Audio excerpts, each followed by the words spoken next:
The first ever Kenyan Community in Diaspora conference was held in Nairobi Tuesday, a forum that brought together part of more than 3.1 million Kenyans living in various parts of the world to deliberate on how they can effectively participate in political, social and economic activities in their motherland.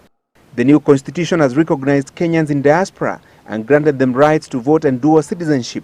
So we are engaged with the Independent Electoral Boundaries Commission to see how our missions are going to work together to ensure that you do in fact have facilitation in order that you may cast your votes as granted to you by and guaranteed to you by the Constitution.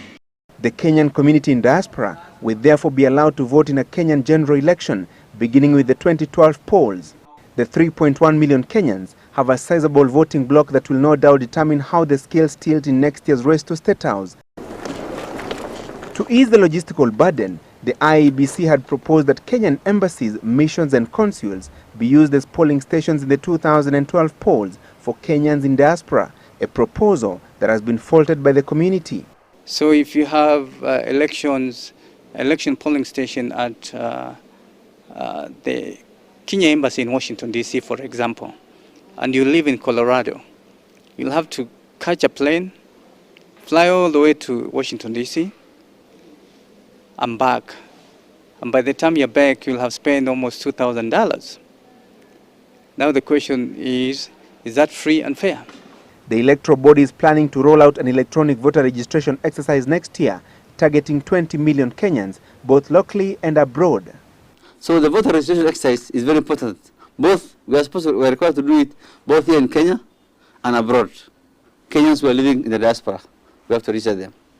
Now once you do the voter registration, again the law requires 30 days for people to inspect the register.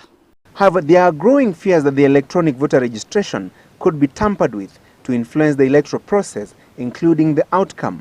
I had proposed that the diasporans use electronic registration and electronic voting in the next election. If you talk about putting physical polling stations all over the world, that is almost impossible if you ask me.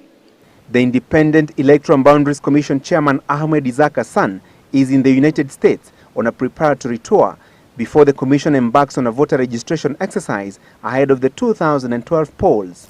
The Independent Electoral Boundaries Commission has no option but to deliver a free and fair general election next year, and with the involvement of at least 3.1 million Kenyans living in diaspora, the challenge could not have been more enormous. Francis Gachuri, Citizen Live at 9, Nairobi.